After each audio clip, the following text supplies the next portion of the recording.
My name is Lucy, and I'm 30 years old. I work as an investment analyst, and I'm pretty good at what I do. Some might say I'm too careful with money, but that's just who I am. Growing up as the younger of two sisters taught me early on that if I wanted something, I'd have to work for it myself. My sister, Sarah, is 3 years older than me. She's always been the golden child in our family, the pretty one, the social butterfly, the one who could do no wrong in our parents' eyes. Don't get me wrong, I love my sister, but our parents' favoritism was pretty obvious from day one. It wasn't just about the money, it was about the expectations. They always expected Sarah to succeed effortlessly, while I was just there. Sarah married Tom right after college. He works in construction management, and they quickly started having kids. Now they have 3, Emma, 7, Lucas, 5, and little Joey, 2. They're sweet kids, but Sarah always complains about how hard it is to manage them in their rented apartment. As for me, I've been lucky in my own way. My best friend Jenny's parents own several properties, and they've been renting me a nice one-bedroom apartment at half the market rate for the past 5 years. They trust me, and I've never given them a reason not to. I've been saving money religiously since I started working. Living below my means, cooking at home instead of eating out, taking public transport when possible, all those small things add up. My colleagues often tease me about being too frugal. But I had a plan. I've always dreamed of having my own place, specifically a small country house. Working remotely became more common at our firm after the pandemic, and I only need to come to the office for important meetings. A peaceful place away from the city seemed perfect. Last week, I finally opened my savings account and really looked at the numbers. After years of careful planning and saving, I had enough for a down payment on a modest country house. I spent hours browsing real estate websites, looking at potential properties. Nothing too fancy, just a cozy place I could call my own. I was in the middle of browsing real estate listings when my phone rang. It was my mother, calling with her usual perfect timing. "Lucy, honey, don't forget we're expecting you for dinner on Saturday," she said, her voice carrying that subtle tone of command disguised as a reminder. "Sarah and Tom are coming with the kids. And please try to be on time for once." I arrived at my parents' suburban house at exactly 5:05 p.m. that Saturday. The driveway was already full. Sarah's minivan took up most of the space, forcing me to park on the street.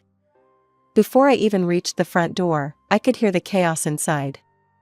Emma and Lucas were probably chasing each other around the house, while little Joey added to the cacophony with his toddler squeals. "Lucy's here," Sarah announced as I walked in, barely looking up from where she was trying to convince Joey to eat his mashed potatoes. The kids barely acknowledged my presence, too caught up in their own world. Mom was in her element, fussing over everyone and everything. Dad was already settled in his favorite chair, newspaper in hand. "Everything's getting so expensive these days," he grumbled from behind the pages. "Have you seen the price of gas? Highway robbery, that's what it is." "Tell me about it," Tom chimed in, helping himself to another serving of Mom's lasagna. "And my boss, what a piece of work. Yesterday he comes in, right? Completely changes the project timeline without even consulting the team." "Who does that?" Sarah nodded sympathetically at her husband while wrestling with Joey's bib. "At least you get to leave the house. Try being stuck in a cramped apartment all day with these 3. I took advantage of the chaos to check my phone under the table. There was this perfect little cottage I'd been eyeing, 2 bedrooms, a spacious kitchen, and a gorgeous garden. The price was right in my range too. I was so absorbed in the photos that I didn't notice Mom watching me until she spoke up. "Lucy, what's so interesting on that phone? You've barely touched your food." All eyes turned to me, and I felt my cheeks warm slightly. I could have made up something about work, but for some reason, I decided to be honest. "Actually," I said, "I'm looking at houses. I'm thinking about buying one soon." The silence that followed was deafening. Even the kids seemed to sense something had changed. Sarah's fork stopped halfway to her mouth, and Tom's endless complaints about his boss died mid-sentence. Buying a house? Mom repeated, as if she hadn't heard me correctly. You? Well, yes, I said, already regretting my candor. I'm just looking at options right now, nothing definite. What kind of house? Sarah asked, her voice oddly sharp. Where? I haven't really decided yet, I said vaguely, trying to redirect the conversation. Hey, Mom, this lasagna is amazing. Did you change your recipe? But I could feel it, the wheels turning in their heads, the unspoken thoughts almost visible in the air. My parents exchanged one of their meaningful looks, and Sarah kept shooting glances at Tom. The usual dinner chaos resumed eventually, but something had shifted. The rest of the evening felt off-kilter, like everyone was playing their usual roles, but with their minds elsewhere. A week flew by, and I'd almost forgotten about the strange tension at the family dinner.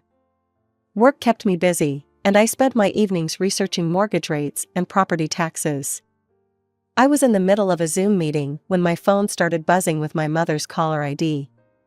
I let it go to voicemail, but she called right back, 3 times. Finally, during my lunch break, I called her back, expecting some kind of emergency given her persistence. Lucy, finally, Mom's voice was bursting with excitement. I found the perfect house for you. You won't believe how perfect it is. Martha, you remember Martha from church? She told me about this listing in her neighborhood. It's absolutely ideal. I put down my lunch and pressed my fingers to my temple, already feeling a headache coming on. Mom, I haven't even asked for help finding a house. But she was already in full swing, impossible to interrupt. It has 4 bedrooms, no, 5. The master bedroom is huge, and there are these adorable children's rooms with built-in closets. Oh, and the backyard. There's already a playground installed, can you believe it? And the location is just perfect, walking distance to St. Mary's Elementary School and the public library. Mom, I finally managed to cut in. I appreciate you thinking of me, but that's not what I'm looking for at all. There was a pause on the other end. What do you mean? I took a deep breath, trying to keep my voice gentle but firm. I'm looking for something completely different. I want a small country house, something cozy just for me. I don't need multiple children's rooms or a playground. Don't be ridiculous, she said sharply. You can't just think about yourself. You need to plan ahead. This house is perfect, it's even on sale. Martha says the owners are motivated to sell quickly. I know what works for me, I said firmly. I want a quiet place in the countryside where I can work from home. That's what I'm looking for. She made a sound of displeasure in her throat. Well, don't come crying to me when you realize I was right. The line went dead. I stared at my phone, feeling a mixture of frustration and guilt. But I didn't have long to dwell on it because my phone buzzed with a message from Sarah. Hey sis, check this out. What followed was a barrage of links to real estate listings. Every single one was a massive family home in the city. 4 to 6 bedrooms, multiple bathrooms, huge yards, all near schools and parks. I quickly typed back, thanks, but I'm actually looking for something smaller in the countryside. Sarah's response was immediate, but these are such good deals. Look at this one, it even has an in-law suite. More links kept coming. During afternoon meetings, my phone kept buzzing with messages from Sarah. Each one was another house listing, each bigger and more family-oriented than the last. I stopped checking Sarah's messages after the 20th house listing. Instead, I called Amanda Chen, a realtor I'd found through positive online reviews. She had a reputation for really listening to her clients, which was exactly what I needed. I want something small and cozy, I explained. A country house, but not too far from the city. Good internet connection is a must since I work from home most days. Maybe a small garden where I could grow some herbs and vegetables. Budget? I told her my range, and her eyes lit up. I think I might have exactly what you're looking for. It just came on the market yesterday. Want to take a look this weekend? The house was about 40 minutes from the city, set back from a quiet country road. As soon as Amanda's car turned into the gravel driveway, I felt something click inside me. The house was perfect, a charming two-bedroom cottage with white siding and dark green shutters. A wraparound porch hosted 2 rocking chairs, and mature maple trees provided shade in the front yard. Inside, sunlight streamed through large windows into an open-plan living area. The kitchen was small but updated, with butcher block countertops and new appliances. A wood-burning fireplace dominated one wall of the living room. Upstairs, there were 2 modestly sized bedrooms and a full bathroom with a clawfoot tub. But it was the sunroom at the back of the house that sealed the deal. Windows on 3 sides looked out over a well-tended garden with raised beds and a small greenhouse. The owner is motivated to sell quickly, Amanda mentioned as we stood in the sunroom. She's willing to offer a 5% discount for a fast closing. I didn't hesitate. I want it. The next week was a whirlwind of paperwork, mortgage applications, and negotiations. I put down a larger down payment than required to keep the monthly payments comfortable. Every night, I fell asleep looking at photos of my future home, imagining where I'd put my furniture, planning what I'd plant in the garden. When everything was signed and official, I felt like I was walking on air. I couldn't wait to share my news with my family, despite their previous attempts to influence my decision. The following Saturday, I drove to my parents' house for dinner, practically buzzing with excitement. Sarah and Tom were already there with the kids, as usual. We settled in for dinner, and Mom served her traditional pot roast. The usual complaints and conversations flowed around the table: Tom's latest workplace drama, Sarah's struggles with the kids' school schedules, Dad's commentary on the economy. Then Mom turned to me with a smile that made my stomach clench. "Oh, Lucy, I'm so glad you're here. I was just talking to Barbara next door. She's selling her house. You remember Barbara's house? She's willing to give us, you, a good price. You should really consider." Actually, I interrupted, unable to contain myself any longer. I've already bought a house. The clatter of cutlery against plates came to an abrupt halt. Emma's cartwheel in the background stopped mid-turn. The silence was absolute. I took a deep breath and started describing my new home, my voice filled with enthusiasm despite the tension around the table. "It's this beautiful cottage about 40 minutes outside the city. 2 bedrooms, the most amazing sunroom, and there's even a small greenhouse in the backyard. The previous owner had these gorgeous raised garden beds, and..." "Are you out of your mind?" Dad's fist came down on the table, making the plates jump. I'd never seen him this angry before. Joey started crying at the sudden noise. What?" I stammered, completely thrown by their reaction. "How dare you?" Mom's face had turned an alarming shade of red. "How dare you buy a house without consulting us first? After everything we showed you? All those perfect family homes we found?" I felt like I'd suddenly stepped into some bizarre alternate reality. "Why would I need to consult you about buying my own house with my own money?" "Because we had it all planned out." Mom was practically screaming now. "Barbara's house would have been perfect. Right here in the neighborhood, plenty of room for everyone." "Room for everyone?" I repeated slowly, feeling increasingly confused. "It's just going to be me living there." The silence that followed was deafening. Mom and Dad exchanged looks, while Sarah sat there with an eerily calm expression on her face. Tom was suddenly very interested in his plate. "Actually, Lucy," Mom said, in a tone that made my blood run cold, "the plan was for Sarah, Tom, and the kids to live there with you." I stared at her, waiting for the punchline. It didn't come. "I'm sorry, what?" I managed to choke out. Sarah nodded, as if this was the most natural thing in the world. "We're so cramped in that apartment, Lucy. It's really hard on the kids. Your house would have given us all the space we need." She smiled, like she was discussing borrowing a sweater. "And since we wouldn't have to pay rent or utilities, we could finally start saving some money." I looked around the table, from face to face, waiting for someone to crack a smile, to say "gotcha," or burst out laughing. But all I saw were dead serious expressions. Dad's stern disapproval. Mom's righteous anger. Sarah's entitled expectation. Tom's awkward avoidance. I struggled to form words. You all just assumed I would buy a house for Sarah's family to live in? Well, of course. Mom threw up her hands. That's what family does. We help each other. Help each other? I repeated incredulously. This isn't helping, this is expecting me to provide housing for 5 people without even asking me. You're being selfish, Sarah said, her calm facade cracking slightly. You know how hard it is for us in that tiny apartment. Emma and Lucas have to share a room, and Joey's crib is in our bedroom. It's not fair to the children. I felt like I was drowning in crazy. The room seemed to spin a little as the full impact of their expectations hit me. They had all sat there, for weeks, planning out my future, deciding how I should spend my money, without ever once considering what I wanted or even thinking they should ask me about it. You need to cancel this ridiculous purchase immediately, Mom demanded, her voice sharp with authority.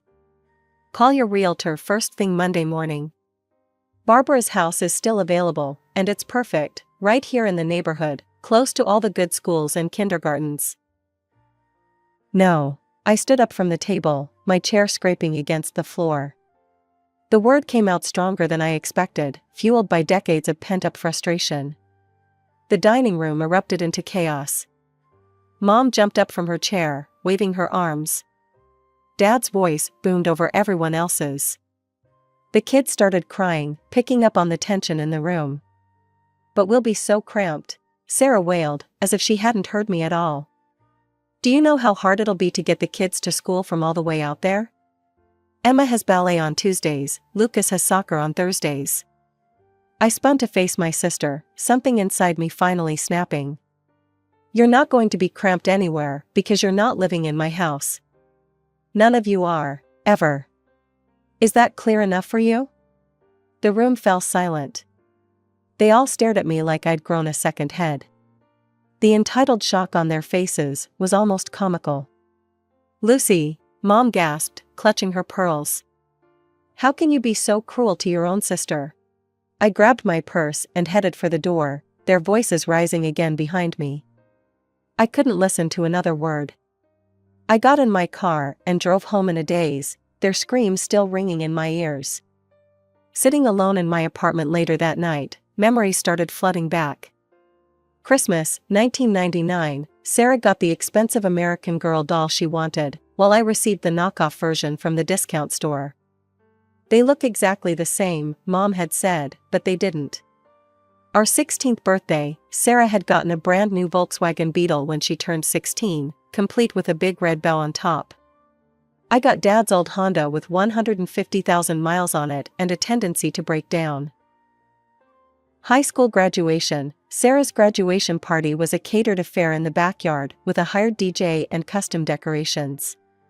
Mine was a quiet family dinner because we had too many expenses that month.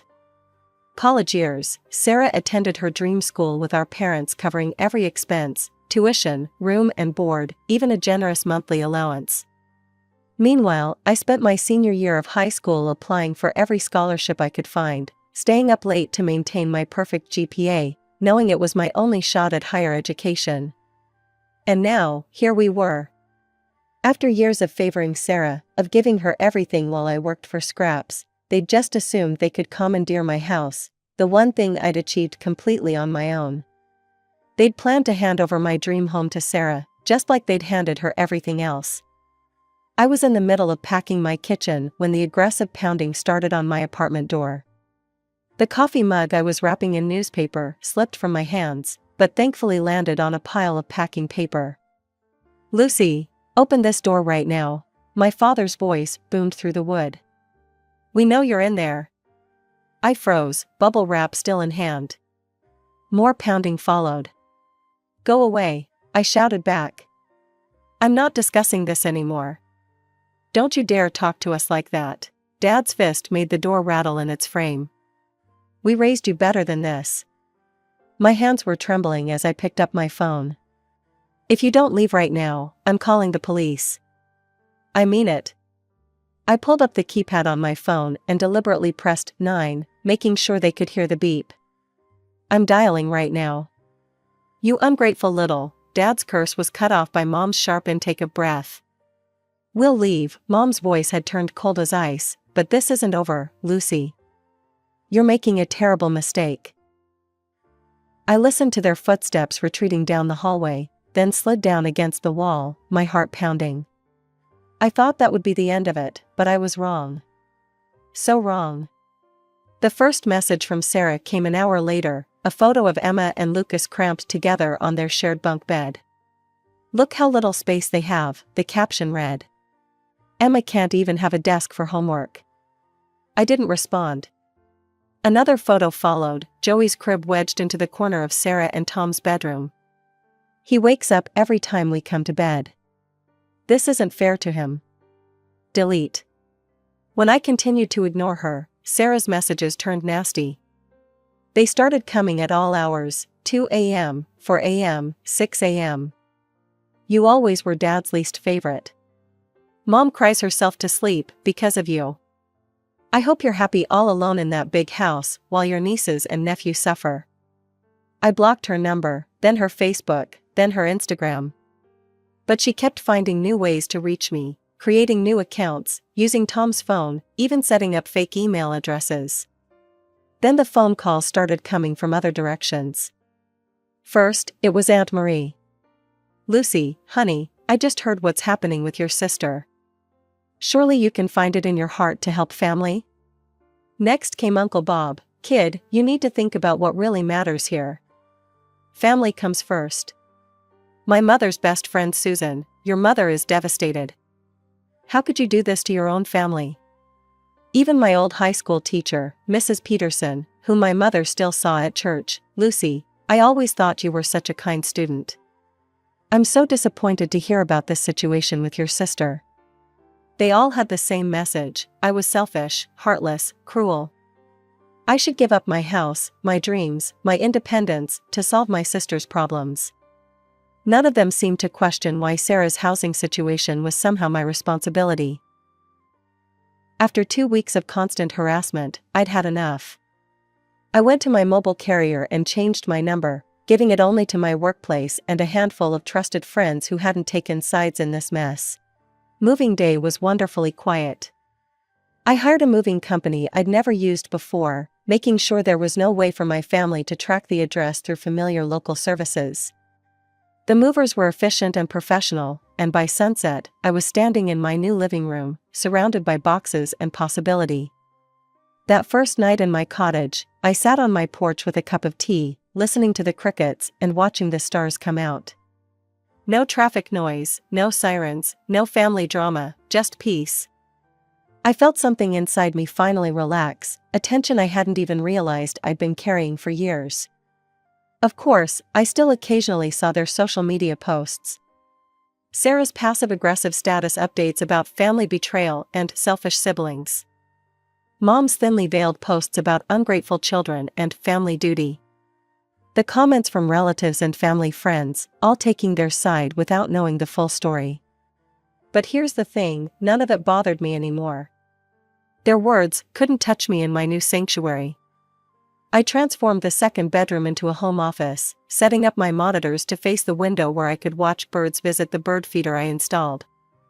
The previous owners' raised garden beds now burst with herbs and vegetables, my first attempt at gardening turning out surprisingly successful.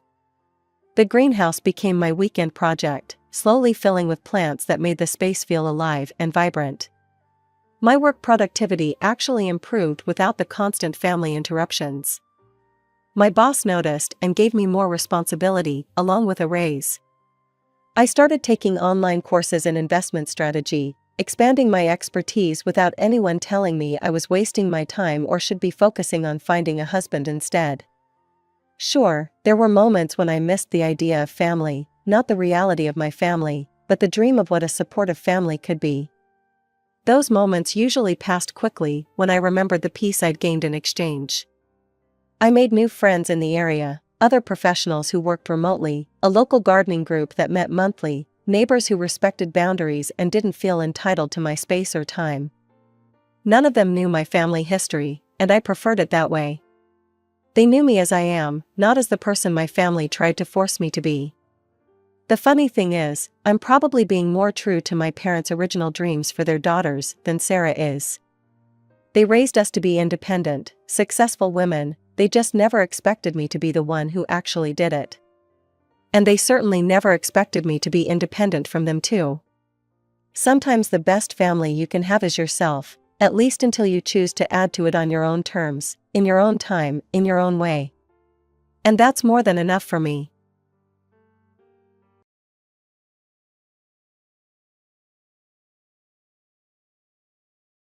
My name is Megan Anderson. I got married right after graduating from college and had a child 3 years later. But we divorced soon after. 3 years have passed since then. And now I work at a real estate agency. My ex-husband, Billy, showed up and scoffed at me. "What, you work at a place like this?" "Ah, welcome. Idiot, you think I'd rent a cheap room like this?" I've remarried, and now I'm the son-in-law at a hotel. I'm set for life. I don't deal with poverty. If you're not here to rent, why did you come? I was just passing by. Then I saw your poor-looking face working here. So I thought I'd show off how rich I've become. Billy laughed, thinking he had become wealthy, and acted arrogantly. I can't believe this man was once my husband. It was a youthful mistake. Why did I marry him? It all started when we dated in college. We started dating as soon as we entered college, and he proposed just before graduation. When I told my parents I wanted to marry, they said it was too soon. Billy's parents thought the sooner, the better. They also said we should have children right away. Eventually, under pressure from Billy's parents, the marriage was arranged. And we had a family meeting. Billy's parents were adamant that we should have children immediately and that they had to be boys. Hearing this, my parents did not approve of the marriage. However, I loved Billy and decided to go ahead with the marriage against my parents' wishes. It was right after we registered our marriage. "Let's live at my parents' house." Billy suddenly suggested this. I wanted to live alone with him for a while. But he convinced me we should start saving immediately because children are expensive. Although I was anxious about living with his parents, I convinced myself it would work out and agreed. However, even after a year, I did not get pregnant. And both my in-laws and my husband started to berate me. A year has passed, and no child? You're such a failure as a wife. If you can't have children, you're just a maid. Don't embarrass me. I was attacked every day. Moreover, by that time, he started bad-mouthing my parents as well. Your parents are really poor, huh? What do you mean? It was at the family meeting. What about your mother's clothes? How can she wear such outdated clothes? And her bag and shoes are antiques. Your father's suit is old-fashioned too. Being okay with wearing that is like hanging up a sign saying you're poor. At least if it were a manager's level, it'd be okay. But that's like a regular employee, isn't it? Such things. You're a child, so you wouldn't understand the truth, huh? It's pathetic. I don't want to associate with such poor people. So I won't have any family relations with your parents. Not only my husband, but also my in-laws said the same. And I could no longer visit or contact my own family. However, when I checked how much my husband was earning, I found that while my father-in-law was a civil servant, my husband was just a factory worker at a small, unknown company. It wasn't a family that could talk big about others. Yet, he was adamant about not dealing with poor people, which made no sense. As a year passed and the second year was about to end, I realized I hadn't gotten my period. With a little hope, I visited the gynecologist and heard the doctor say, "Congratulations, you're pregnant." Overjoyed, I returned to my parents' house and informed my in-laws and husband, who were all delighted. This made me feel recognized as a wife. I thought this child would bring happiness like an angel. After that, they started treating me as a valued wife. When it was time to confirm the baby's gender, my in-laws said, "She's showing, so it must be a boy. She has a strong face, so it's definitely a boy." They didn't ask for a sex confirmation. Then, I gave birth amidst severe pain. However, it's a girl. That was the first thing my mother-in-law said. Once she knew it was a girl, she wouldn't even hold the baby, saying that having such a child disqualified me as a wife. Moreover, she said, this child should be given up for adoption somewhere. I desperately protected my child and begged them to spare us. I was okay with being a maid, but I wanted them to save my child. Then my father-in-law said there was no need for a maid to stay hospitalized forever. He tried to discharge me. Fortunately, the hospital did not allow it. Somehow, I managed to rest for 5 days. But once discharged, the treatment I received was even harsher than before. A maid doesn't need a room. They threw all my belongings into the yard. When I tried to pick them up and bring them inside, they yelled at me to throw them away. Reluctantly, they allowed me to keep a few personal belongings. But I was confined to a small space in the hallway. There was no heating, only a blanket. I folded it many times over, desperately trying to keep my child warm.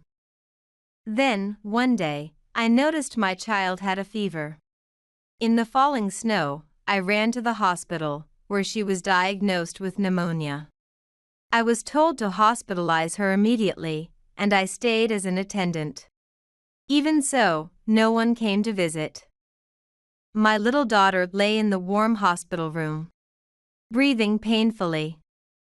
I wanted to let her sleep in a warm room with a soft blanket every day. That was all taken away just because she was a girl. Why can't it be a girl? Why does being a girl have to be so painful? No matter how much I think about it, I cannot understand. According to my in-laws, girls are useless because they marry off and are of no help. Just for that reason, is it right to deny being born a girl? It's wrong. This shouldn't be allowed. As I stroked my daughter's head, I kept apologizing to her, unable to make her happy. As her fever subsided and the day of our discharge approached, I felt fearful of returning to my in-laws' house. I thought, if we go back, she'll suffer the same way again. I don't want her to go through that. As I thought this, my husband surprisingly came. "Hey, you're getting discharged soon, huh? Did you come to pick me up?" Given everything that had happened, it was absolutely impossible. But maybe there was a faint hope inside me. Maybe he realized how lonely it was without the child while she was hospitalized. That's what I thought, or wanted to think. But my husband shattered that hope. "Idiot, why would I come to pick you up? There's no way that would happen." Then. We're getting a divorce. I don't need a troublesome kid like that. This is the end for you and me. No way. You pay the hospital bills. I said from the beginning to give that kid up for adoption. Yet, you said no.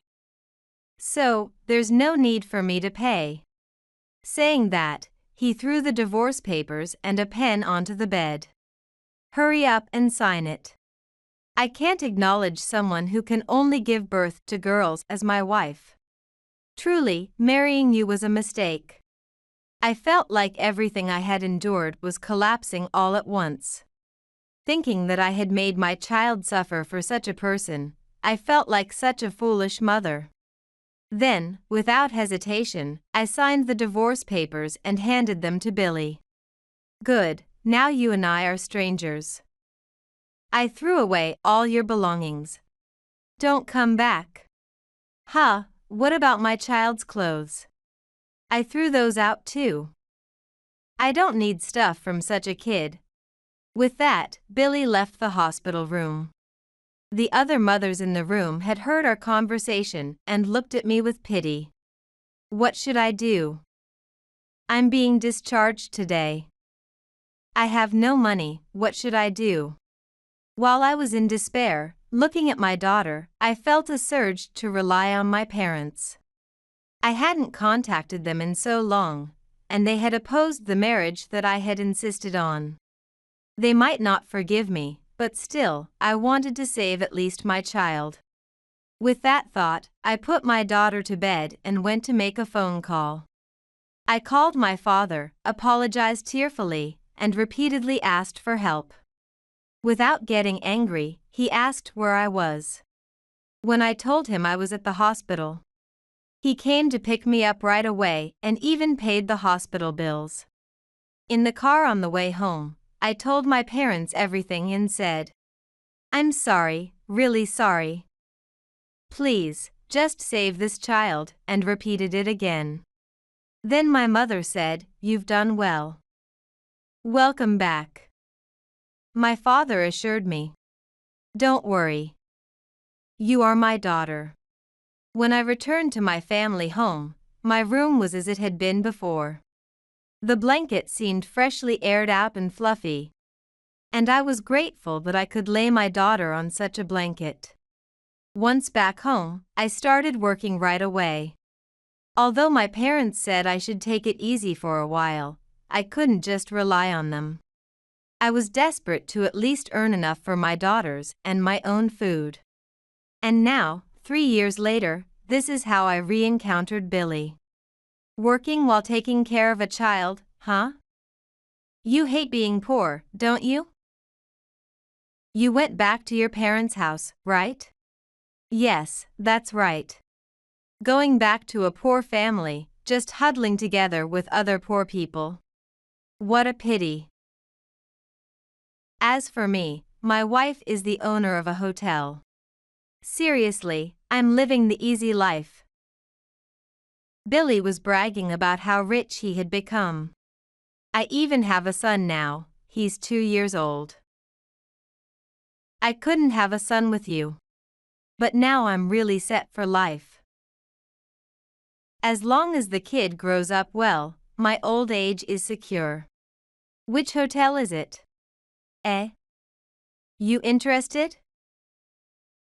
I'll tell you, but you might feel even more pathetic. Billy said the name of the hotel. I thought for a moment and then responded. Ah, that place. You know it? Yes, I know it. It's a famous place, a historic hotel. You'd be strange not to know it. You managed to remarry into such a hotel? I registered the marriage the day after we split. What? How could you? Were you dating that mistress while you were still married to me? Well, yeah. Since you couldn't have a child even after a year, my mother prepared the next partner for me. When I was introduced, she was just my type, so we started dating right away. She knew you were married, right? Why would I say that? It'd be a waste if she ran away because of that. So, you were trying to drive me out? Yeah, that's right. I thought it was hopeless since you couldn't have a child in a year. I was working on driving you out, but at the end of the second year, we found out you were pregnant. I was worried about what to do with the owner of the hotel if it was a boy. But it was lucky for me that it was a girl.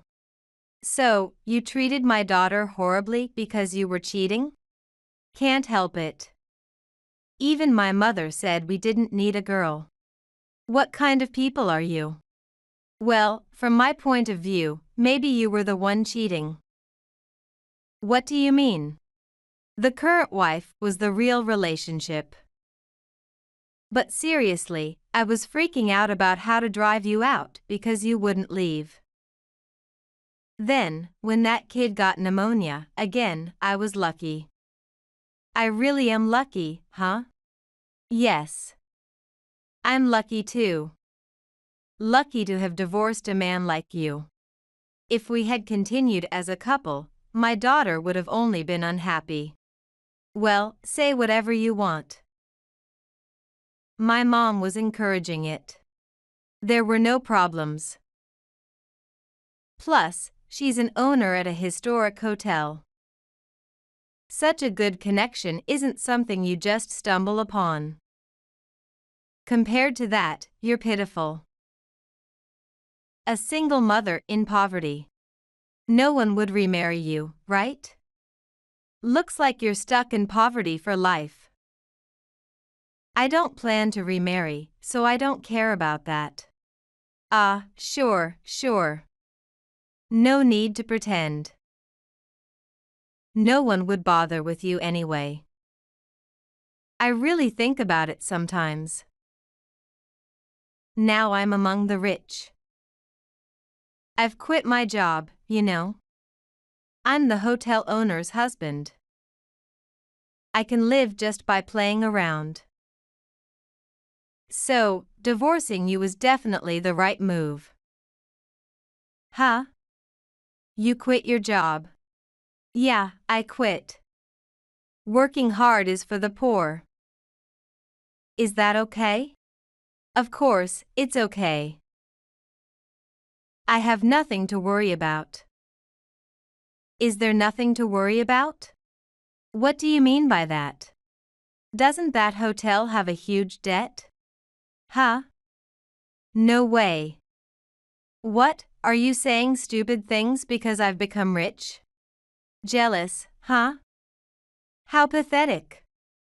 If you want, I can even treat you to some fun since you don't have money, I'll pay for it.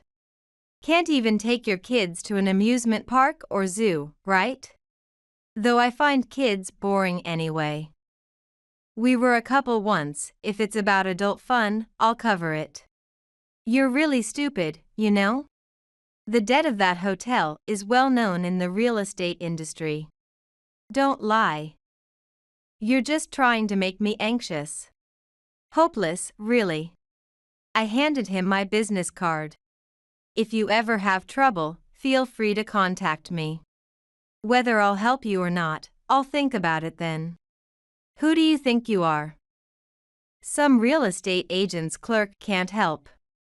He stopped mid-sentence because the business card read CEO. Huh, what does this mean? The parents you called poor own buildings everywhere.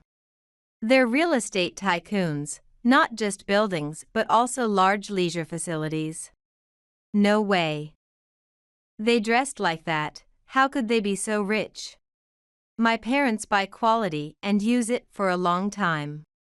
The outfit my mother wore then cost over $10,000, and her bag is worth at least $30,000. They repair things instead of throwing them away, they're not poor. They just understand the value of things. My father's suit then, you couldn't afford it in a lifetime. How can that be? Then why are you working here? If you're really the CEO, you wouldn't be working as a clerk. I'm not a clerk.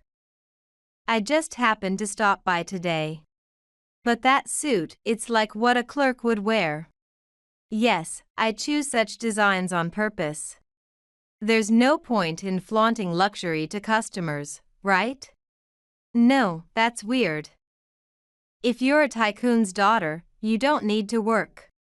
People feel alive by working. If you just play, you'll decay. That can't be right. Billy seemed taken aback but quickly recovered, trying to maintain his bravado. No. You're just a fool who can't do anything but work because you're poor at heart. It's definitely more fun to play. That's your way of life, I won't deny it, but your wife must be having a hard time. She's dealing with a huge debt, and her husband is such a mess. It's like you're living in a fantasy. I really did the right thing by divorcing you. Shut up. You couldn't even have a son, you're useless. Even if it were a boy, someone like you wouldn't make a difference. Besides, it takes two to make a child. Sure, your current wife had a boy first. But wouldn't a hotel value a girl more? What? Billy's face darkened, but he quickly returned to normal. Maybe divorcing you was a mistake. Why? If you're really a real estate tycoon's daughter, you must have more money than a hotel keeper.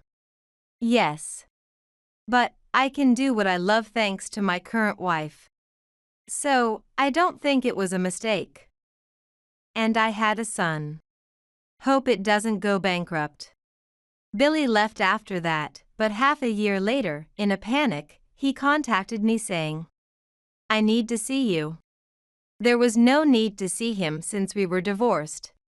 But it seemed like that time had come, and I felt like seeing his pitiful face.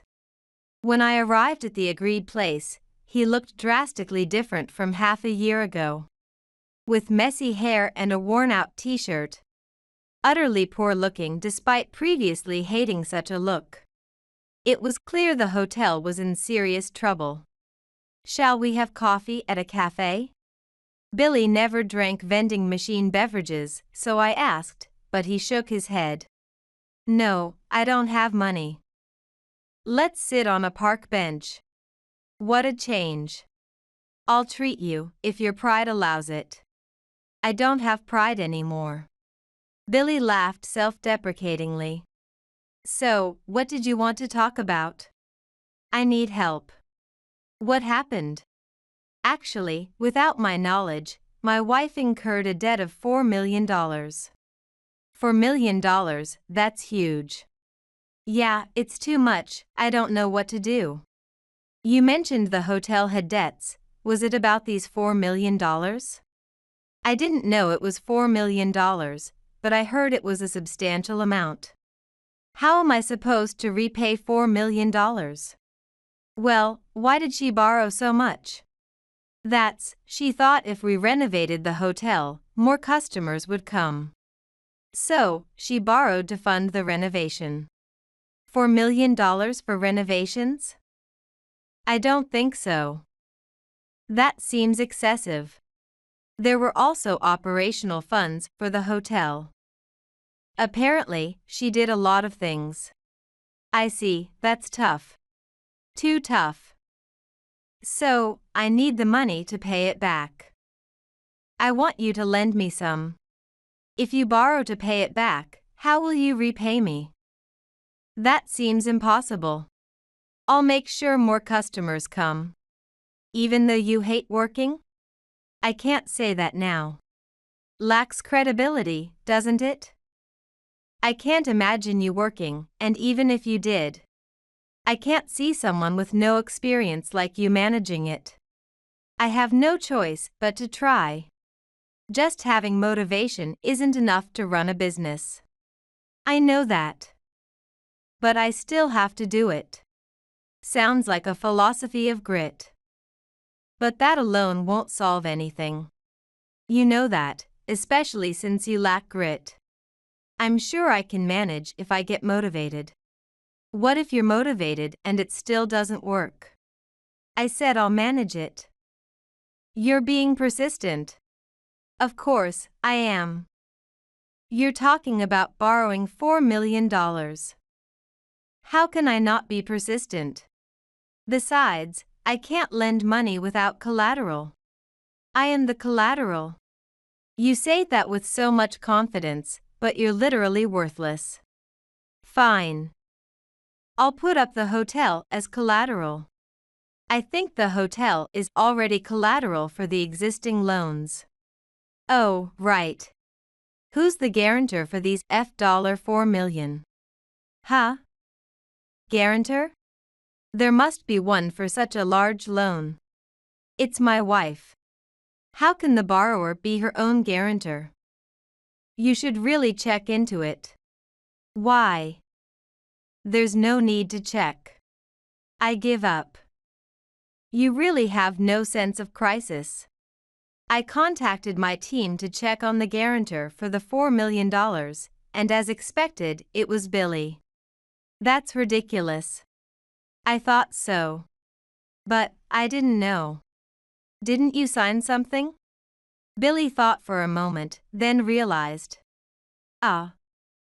When I was drunk, she had me sign some papers. And you signed them without checking? Yeah, I was drunk and it was so troublesome. I was very sleepy. That must have been the guarantor document. That, she tricked me into being the guarantor? Well, you are a couple. It's more about your lack of awareness than being tricked. What should I do now? Being a guarantor means I'm responsible, right? Yes, now it's not just someone else's problem anymore. If your wife can't pay, the debt comes to you. How did it come to this? I can't just hang around anymore. That's where you're wrong? You shouldn't be just hanging around at this stage anyway. Maybe she took the $4 million loan because you were just fooling around. What do you mean? If you had been supportive as a husband, this might not have happened. Seriously. Billy was scratching his head, overwhelmed by the situation. But it was his fault for neglecting his responsibilities while playing around. That hotel. It's been a while since the loan. But the number of customers hasn't increased, right? Is that so? Your wife might disappear soon. Why? There's $4 million in debt? That's why. She's probably at her limit. If she disappears, the $4 million debt falls to you, the guarantor, and she and the child can be free. If it's to protect her child, she might do just that. I'm going home. Take care. Billy hurried back to the hotel, but when he returned, his wife and child were gone. Only a note was left, which read, "Please take care of the $4 million. After seeing the note, Billy immediately contacted me. Megan, what should I do? What do I do now? Oh, what happened? Just like you said, she's gone with the child. I see. What should I do now? Looks like you'll have to pay. That's impossible, you know it. Come on, help me out. You can handle $4 million easily, right? Yes, I can manage that amount. I knew it. Please, help me out. I'm not going to help you. I don't even want to. Why not? Think about it. What did you say when I didn't get pregnant? You blamed everything on me. And what about when our daughter was born? Remember, you said a girl was unnecessary even though you were her father. To top it off, during a cold winter, you forced us into a corner of the hallway with only one blanket. Even thinking about it now makes me furious. For your family, our daughter got pneumonia. On the day of her discharge, you, without any money, thrust divorce papers at me and demanded I pay the hospital bills. You were worse than a demon. That's irrelevant now. Irrelevant? Do you think so? Do you know how delighted I am to see you drowning in debt? Seeing you suffer and panic gives me such pleasure. But you were worried about me, researching and… That wasn't for you. It was for me. It's more interesting if you are the guarantor, so I checked. I never intended to help you. after being ridiculed and our child suffering because of you. I won't feel relieved until I see your family fall into hell. Don't say that. That $4 million, there's no way you can handle it alone, right? Of course not. Why don't you ask your parents? Or maybe take out life insurance? There are ways. You're still on my side, right? You're suggesting these solutions. No. I'm merely guiding you to hell, along with your parents. And I've decided to sue for compensation. Plus, child support. $500 a month until she graduates from university. Pay it all at once. That's impossible. Oh, come on, what's $200,000 more on top of $4 million? Why now? You can claim compensation for 3 years after discovering infidelity. If you hadn't blabbed about it, I wouldn't have known. Silly man. Please talk to a lawyer. It's impossible. This is absolutely impossible. Not my problem. It's your fault for underestimating women. Compensation was paid in full, but of course, paying the child support all at once was impossible. He promised to pay monthly once he started working, so for now, I agreed to wait. However, if he fails to pay, I will have his wages garnished. Despite having more than enough money, I can't forget the suffering my daughter endured until I see Billy fall into hell. Billy, who hates working, is now back at the factory, working day and night shifts. While he does transfer $500 monthly, it seems difficult to repay $4 million with just his factory salary. Upon investigation, he has been participating in pharmaceutical trials and risky jobs. No matter how hard he tries, it's impossible to pay it off. And he should just declare bankruptcy, but his misplaced pride won't allow it.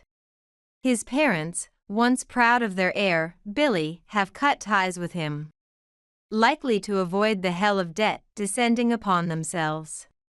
As for me, I continue to thrive as a real estate company president. I never thought I'd become a real estate president, but I enjoy my job. I still live with my parents, and my daughter seems very happy to be with her grandparents. Every day, seeing my daughter's smile, I know divorcing was the right decision.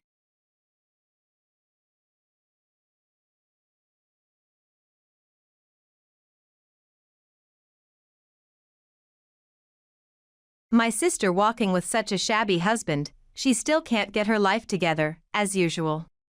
I don't mind what people say about me, but I can't stand them speaking ill of my husband. When my husband and I went out, we accidentally ran into my sister and her husband, who used to be my fiancé. The malicious grin on my sister's face that wouldn't stop made my past traumas flash back. I felt as if I was being blamed, though I had done nothing wrong. I am the middle of 3 sisters, with a beautiful and famous younger sister. Our parents raised my cute sister like a treasure, but always compared her with me and sighed in front of ordinary me. Moreover, my sister stole the fiancé who was about to marry me. But unexpectedly, I met my beloved husband and was blessed with cute children, and I thought I had finally grasped my happiness. Why am I looking down like that time again? You always looked down on me like that, didn't you? Those words slipped out of my mouth after years of not seeing my sister, and she laughed scornfully. Big sister, you were so miserable and pitiful, it was unbearably funny. My hands are trembling. Is this from sadness, or is it from anger? If I were my former self, I would be sucked back into those negative emotions. I decide to break free from the past. I raise my head and look straight at my sister, who was once called a beautiful girl, but now her resemblance has faded. This is a farewell. To the painful past, to the pitiful me, and to the sister in front of me. No more mercy. That's the end of such rude remarks. I am Kate Brown, 45 years old. While raising 2 elementary school-aged children, I work at the same company as my husband, Steve. We have a decent income and lead a satisfying life. If I may talk about myself, my life turned around after I met my husband. Born in the middle of 3 sisters, I was called a bad child by my parents. Especially, I was often compared to my excellent younger sister, and each time, my parents would sigh. Furthermore, my sister had a well-formed face, unbelievable to have come from my father and mother. At that time, she was a famous beauty in the neighborhood, and the parental doting on her was tremendous. My parents always affirmed whatever my sister said and never scolded her. And the sister, raised with money and affection, grew into a very beautiful and smart woman. My sister and I were often compared, especially I, who had worse grades than my sister, received all the scolding from our parents. Why can't you do like your sister? It was painful to be asked something that had no answer. My parents only praised and boasted about my sister. By the time I graduated from high school, my parents had no expectations for me, and I got a job at a small local company. There, I met a man. His name was Jim, an older man working at a client company. It's easy to imagine that I, who had just started working, was smitten by him, who handled his work smartly. Moreover, Jim, who I could only send passionate glances to since I lacked confidence in myself, asked me out. Surprised but overjoyed, before I knew it, I had accepted his proposal. I hadn't had happiness in my life, so God gave me a present. I seriously thought so, but happiness crumbled quickly. It was the day he came to greet my parents. The moment he saw my sister, I understood. He was captivated by my beautiful sister. I immediately noticed his heated gaze at my sister, so I escaped home as soon as the greetings were over. Distressed, I confronted him several times. "You love me, right?"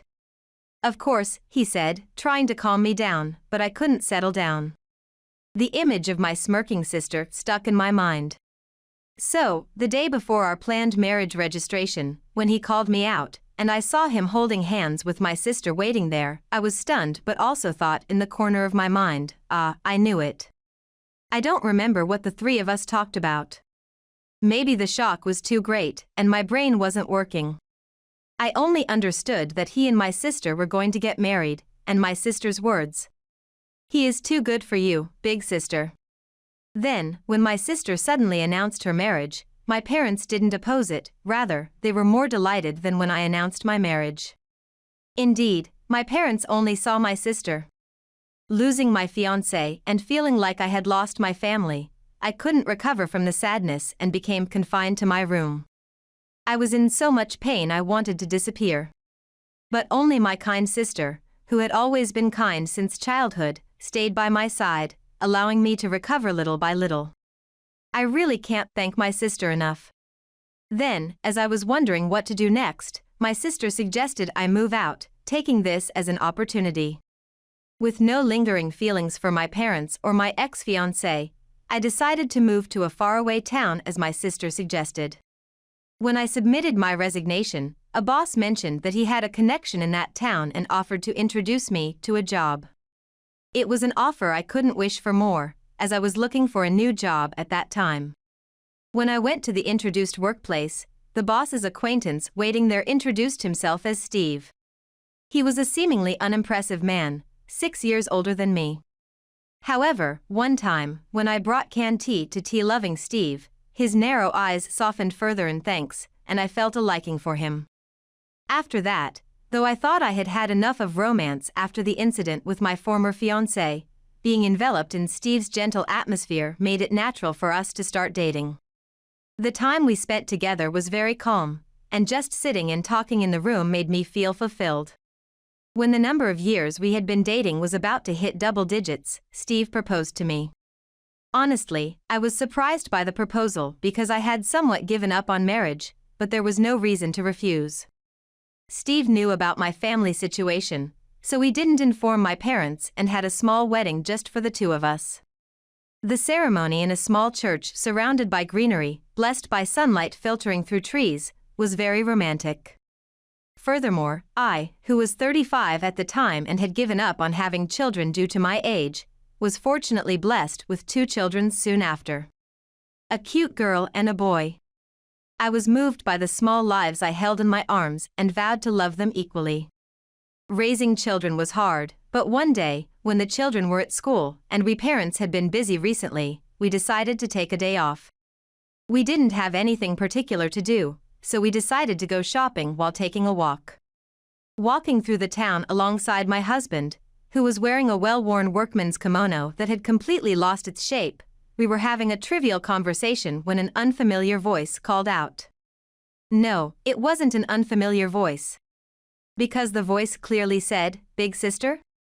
When I looked in the direction of the voice, there stood my sister, whom I hadn't seen in a long time. It really is Big Sister. It's been years. I'm happy to see you. Why are you here? We moved. Hey, Jim. It's been a while. Were you doing well?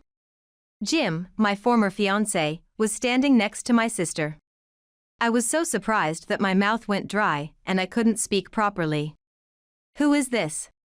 My sister seemed more interested in my husband standing next to me than in me.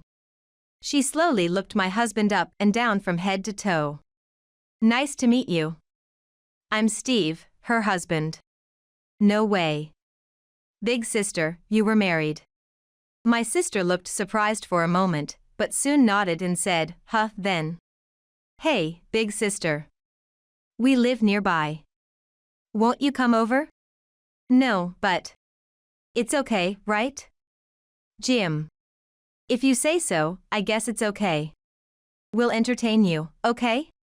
Despite wanting to refuse, my sister forcefully pulled my arm, and I was still unable to articulate my words properly. Thus, my husband and I were dragged to the tallest high-rise apartment building in the area by my assertive sister. Please have a seat. I'll make some tea right now. The apartment my sister brought us to was on the top floor of a high-rise building. It had large windows that offered a panoramic view of the city, filled with a sense of openness. However, the strong perfume smell, the same as my sister's, permeated the room, making it hard to stay long. My sister offered us a glossy leather sofa. Make yourself comfortable, both you and your husband. You've never sat on such a nice sofa before, have you? My sister said this while deliberately looking at my husband. It was a disrespectful gaze, as if she was doing a favor for poor people. Within a minute of entering the room, I wanted to retort, but my husband, sitting down, said, "Thank you. We won't hold back." I looked at my husband's face in disbelief, but he was already sipping the tea that was served. It's delicious. What kind of tea is this? I bought it as a souvenir when I traveled to Europe with my husband recently. It's something you two would never be able to afford in your lifetime, so please enjoy it to the fullest. Thank you for your consideration. We will. Despite feeling like my patience was running thin, my husband, seemingly unfazed, sipped his tea again. I reluctantly followed his lead and drank the tea. Then, suddenly, a buzzing sound came from the sofa where we were sitting. Excuse me. I've received a call from work. I'll step out for a bit. That's fine. My husband spoke briefly on the phone in the hallway and then addressed my sister and her husband. Sorry, but I need to step out for a bit. May I? Oh, is it work-related? We don't mind at all. My husband thanked them and turned to me. I need to look up something at work. I'll be back soon. Our company was close to my sister's apartment, so it wouldn't take long for him to go and come back. I nodded to my husband. Once my husband left the room and I was alone, my sister said. It's impressive how you work with such a salary that can only buy cheap clothes. It was likely a comment about the workman's clothes my husband was wearing, but I completely ignored her. Judging someone's character based on their clothes and slandering them is shallow and intolerable. My sister, either pleased by my silence or becoming more spiteful, rattled on unilaterally about how she had acquired this or that brand bag and had been to various places. Honestly, I had absolutely no interest in brand goods or my sister's travel anecdotes, and I nearly yawned. Your husband seems very kind. After a long boastful monologue, she abruptly changed the subject to my husband, and I responded, albeit puzzled. Thank you. That's unexpected of you to say. Are you planning to steal my partner again? Of course not. His naive-looking ambition and those cheap clothes suit him very well. He's a bit out of my league. I've been feeling sorry about that time. What now? She was probably referring to the time when our engagement was broken. Well, Jim. It's not your fault. I was just more beautiful than my unattractive big sister. That's right. There was nothing wrong with your sister choosing me. It was just that we were sincerely attracted to each other. Yes, nobody was at fault. It was just unavoidable. What is this farce? What am I being made to watch? It's worse than a cheap daytime drama. My sister continued to be in high spirits as I remained silent in astonishment. Also, Jim is going to be appointed president of the company next month. Is that so? Congratulations. Thank you. I appreciate you celebrating like that. I'm going to be the president's wife. Sorry, big sister. If I hadn't married Jim, you would have been the president's wife by now. Don't feel bad, okay? My sister, clearly not feeling bad at all, showed a triumphant smile. I don't think anything of it, so don't worry. Oh, putting on a brave face? I'm not just putting on a brave face. Oh, really? Even with such a difference between us sisters? While I'm becoming a president's wife, you, at your age, are walking around during the weekdays with a husband dressed like that. My sister laughed mockingly. As usual, your life isn't going well, is it? Faced with my sister's blatant disdain, I remembered my childhood memories and somehow felt everything made sense. Thinking back, my sister, who had always appeared well-mannered, had enjoyed seeing my misfortune, but she had never explicitly expressed malice towards me like this. You've always thought of me that way, haven't you? That's right. Miserable, pitiful, and unbearably funny. Miserable. Indeed, the word suited me when I was at home, disparaged by my parents and having lost my lover. The memories of my unhappy childhood were enough to make me bow my head. However, at that moment, the doorbell rang unusually loudly. My sister opened the door, and my husband came in. Sorry to have kept you waiting. Holding a bag that he didn't have when he left, my husband, who had returned from work, sat next to me and glanced at me with concern. That's right, his calm kindness had indeed healed my once wounded heart. Wanting to reassure him that I was okay, I nodded my head once. I was done being silent and looking down. Is the company where your husband is going to be appointed president here? I took documents out of my husband's bag and spread them out on the table. What's this all of a sudden? How do you know about this? And what is this paper? Indeed, it was so. You'd be wise to shut that disrespectful mouth of yours right now. What did you say? My sister, apparently surprised to be contradicted by me, her expression that had been smug and boastful throughout turned bright red in an instant. Who are you talking to like that? That's right, what's with the sudden rudeness? We invited you here thinking you are the wife's sister. I didn't ask for this. After what happened before, do you think I'm happy to be talking with you? Indeed, you were shocked by what happened back then. I'll say it again, it wasn't your fault. It was just that your charm was less than my wife's. Huh? Say it twice? What are you talking about? Oh, it's about the time when your husband wasn't here. Your wife seemed to be very sad that she couldn't marry me, so I was just consoling her. How could I have ever considered marrying such a man? Suddenly, I felt a chill. Oh. That's quite different from what I've heard. My wife told me about a man who had promised to marry her but cheated right before the registration. That's because she wasn't attractive enough, so I told her not to worry about it. The moment Jim said those words, my husband Steve's face took on an unusually stern expression. Please stop insulting my wife. I didn't mean to insult her. I just meant that she suits a plain man like you. That's right, that's right. A big company president like Jim matches someone like me. Speaking of which, congratulations on becoming president. Ah, thank you. If you ever have trouble with money, just let me know. I might consider giving you a little help. Well, it looks like we're going to have a long relationship. My company is going to acquire yours. What? At my husband's remark, my sister and her husband looked absolutely foolish. Their previously babbling mouths were now awkwardly half open, completely motionless.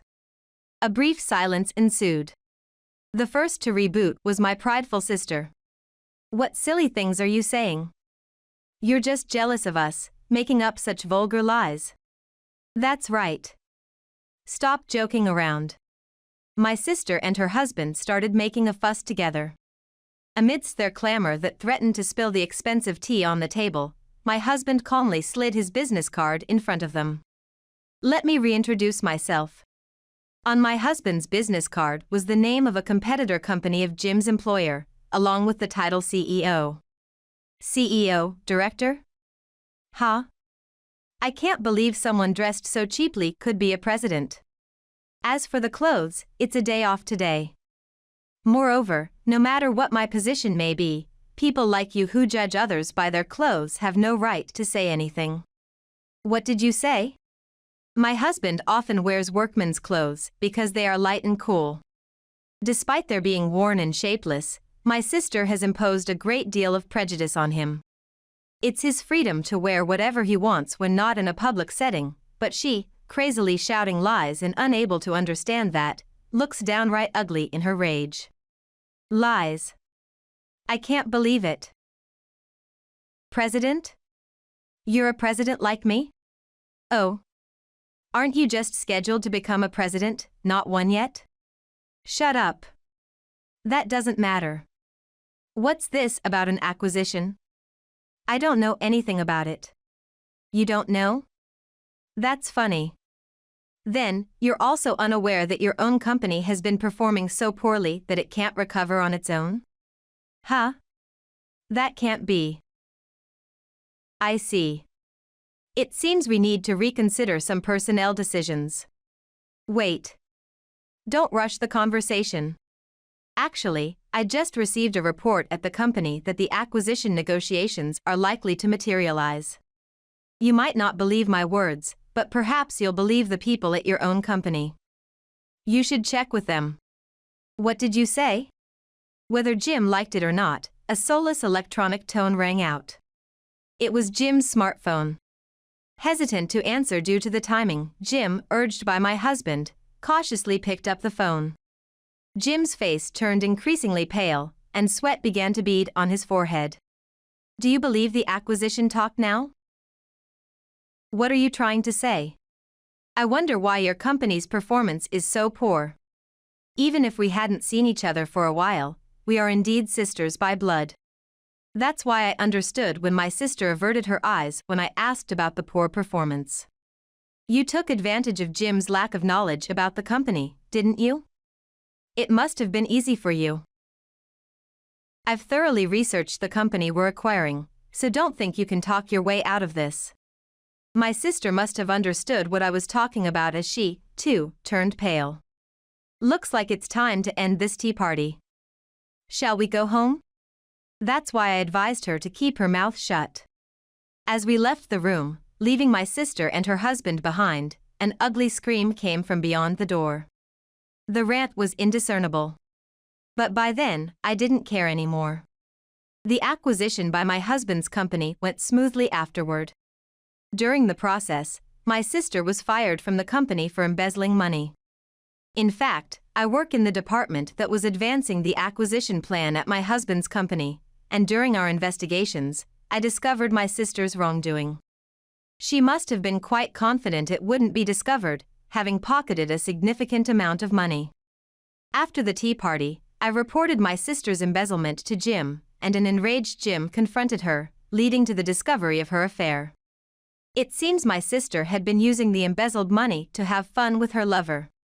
After a dramatic showdown, my sister and her husband divorced. It's impressive how the same mouth that spun out those melodramatic lies could do such things. By the way, I know what happened to my sister afterward because, after being divorced and kicked out of her home, she came crying back to our parents' house, and my sister told me so. My sister and her husband now hold the real power at home and had thoroughly turned her away. My parents were still alive and argued that it was pitiful for my sister, but when my sister said she would stop supporting them financially if they let my sister stay, they immediately backed down. Despite their previous doting on her compared to us. I didn't care about my parents anymore, but even I was amazed by this. Having lost her job and partner, and left with only debts from the alimony for her affair, my sister couldn't get help from anyone and is now living a meager life while repaying her debts. Actually, I think I might help her if she comes crying to me. After all, thanks to her stealing my fiancé back then, I now have a happy life surrounded by my kind husband and beloved children.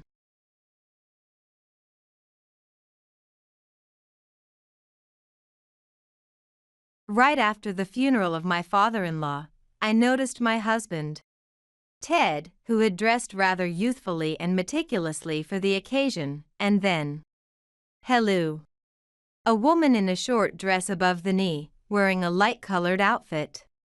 What? You suddenly felt like seeing your own father, doesn't seem like it. I wouldn't do such a thing, you know. I see, then, what are you here for? And who is this person? She's my girlfriend. We're getting married, so let's get a divorce. I'll pay you alimony. There's not a penny left, though? What? Ted thought he would inherit all of his father's assets, but actually, I am Lucy. After graduating from junior college, I have worked as a preschool teacher for 25 years. I lost my parents in an accident during my first year working. And the only reliable person left was Ted, my husband of 20 years, and our son named Kevin. Ted was a teacher at an elementary school, and I had been living busy lives, working together. When Kevin turned 20, he moved to a dormitory near his university campus, citing the distance from the campus as a reason, so now it was just Ted and I living together. Our marriage was neither particularly good nor bad. We never had big arguments. But due to our busy lives, our relationship wasn't very demanding either. However, I found this distance between us comfortable, and on days off, Ted would take care of and adore our child, allowing us to live peacefully despite our busy schedules. Ted had lost his mother early and was raised by his father. Unusually for those times, his father never remarried, worked hard, and managed both housework and child-rearing on his own. When Kevin was born, his father was overjoyed. It's going to be lively now, he said with a smile as he held Kevin, making me feel relieved. At that time, I had already lost my parents, so his words reminded me of them. And it felt as if they were also celebrating with us. Ted's father often told stories about Ted's childhood. Right after Ted was born, my wife seemed to struggle a lot. She might have been what you call postpartum depression now. When Ted cried, she often cried with him. So, I had to take care of him, feeding him milk. It was tough. Was Ted a child who cried a lot? Not really. Compared to my friends' children, he didn't cry much, but once he started, he wouldn't stop easily. It was tough on my wife. I see. But over time, my wife got better, and seeing Ted walk quickly, we both used to joke that this kid is a genius. As his father reminisced about the past, his eyes narrowed as if cherishing those times. I wondered if Ted would look back at our current times the same way in the future, which warmed my heart. However, that was not the case. Enough with the old stories, said Ted as he took Kevin away from his father. It's time to feed him milk and put him to sleep, so you should go home. I was surprised by Ted's cold tone. When we were dating, they seemed like a close father and son. And even at dinners arranged to introduce me, they joked around with each other. I couldn't understand why Ted would say such things. I see. Maybe it's time for me to head back home then. Thank you for everything today, Lucy. His father lightly laughed and went home. Seeing his lonely figure, I approached Ted, who was preparing the milk. Hey, you don't need to be so harsh to your father. He's so happy to see us. Did you have Kevin for my father's sake? What are you talking about? Of course not. Then there's no need to worry about it. Hey, why are you in such a bad mood? It's nothing. You're just misunderstanding, Lucy. Ted said that, but I couldn't help but feel differently. I feel like this will lead to a falling out between them. And my unpleasant premonition came true. Following that event, Ted became colder towards his father, and perhaps because of that, his father seemed uncomfortable. Over the years, it worsened, and eventually, they stopped talking altogether. However, my father-in-law was considerate of me and often looked after Kevin. Spending time with my grandson feels like a dream. You must be busy with work too, right? Keep up the good work. He would say this, encouraging me. Ted and I both worked. And I often relied on my father-in-law, but I am grateful to him for willingly taking on the role. Yet, instead of showing gratitude, Ted remained silent.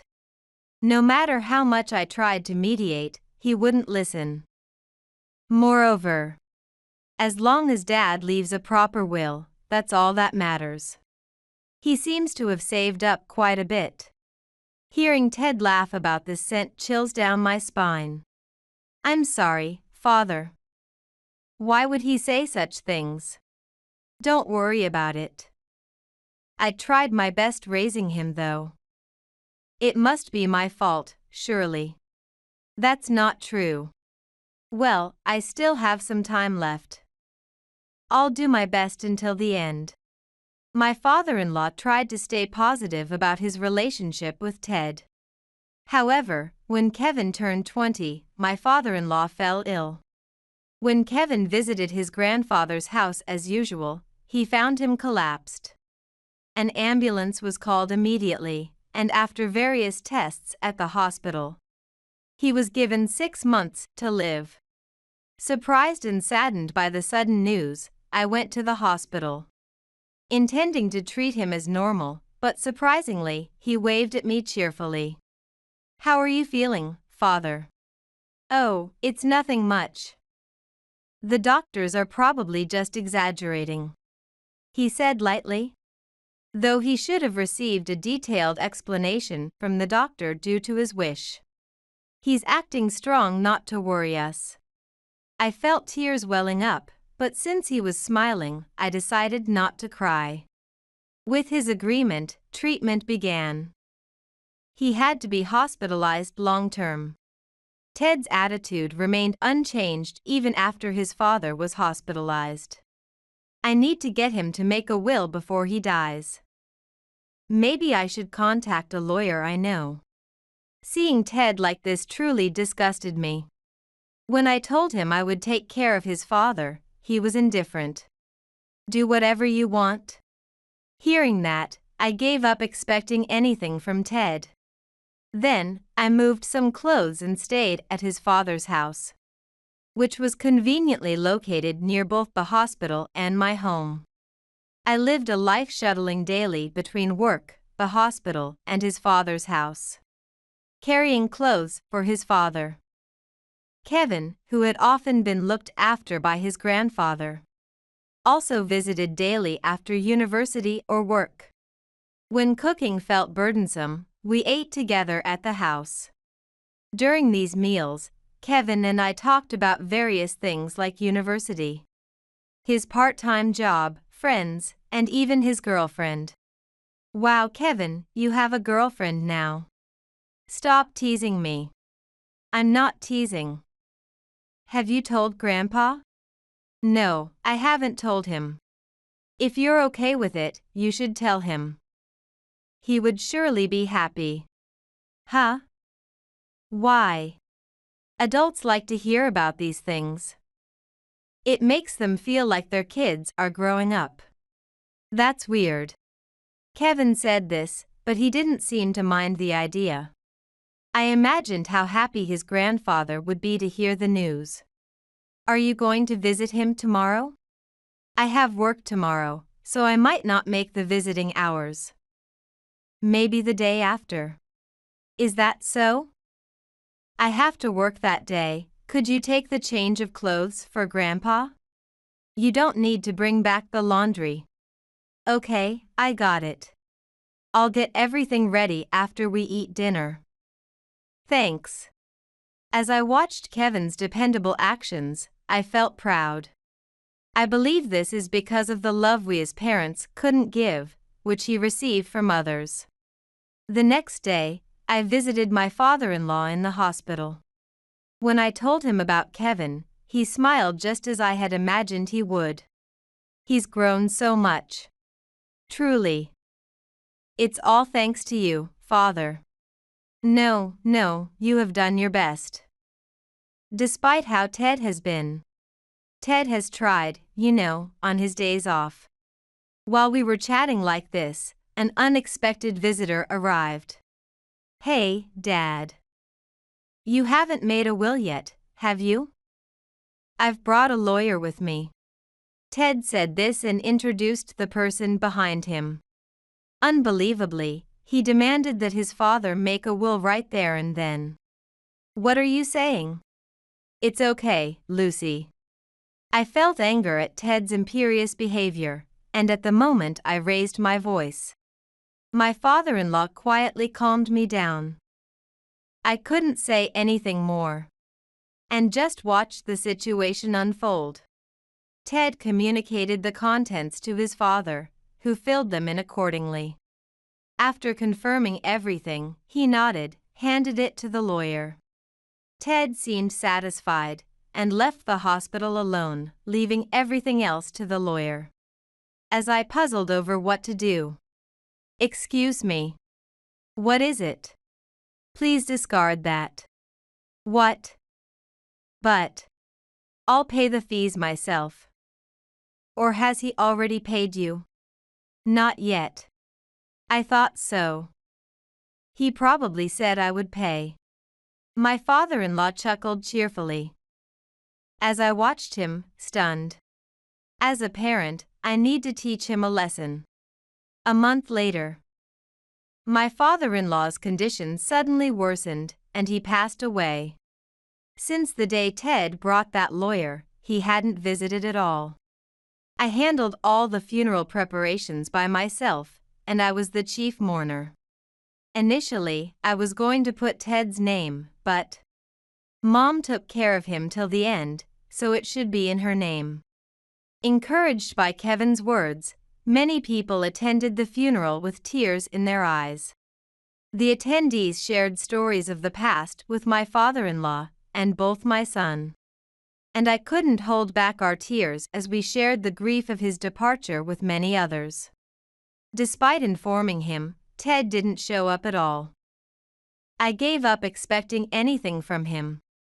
The wake, the funeral, the cremation, I handled them all smoothly with Kevin. I informed Ted that I would continue to offer prayers at my father-in-law's home for a while. But there was no reply from him. While I was spending time at my father-in-law's house. Hello. It was sudden. Of course, there had been no contact. I hadn't seen Ted since my father-in-law was hospitalized. Ted, whom I met after a long time, had changed his appearance. His previously unkempt hair was now fashionably cut and shaved at the nape.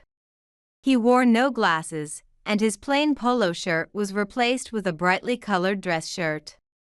His pants were no longer baggy but were skinny, emphasizing his figure. And from behind him. Hello. A woman in a short dress above the knee, wearing a light-colored outfit, emerged. What? Suddenly you feel like seeing your own father. Doesn't seem like it. I wouldn't do such a thing, you know. I see, then, what are you here for? And who is this person? She's my girlfriend. We came to talk about the will and inheritance. I see. While holding arms with the woman, Ted made a call to the lawyer. I texted Kevin to explain the situation briefly and asked him to come. Soon after, both the lawyer and Kevin arrived almost simultaneously. After quick greetings, the lawyer, Ted, and his woman, Kevin, and I took our seats, and Ted began to speak. I'm marrying this woman, so we're getting a divorce. I'll pay you alimony. There's not a penny left, though?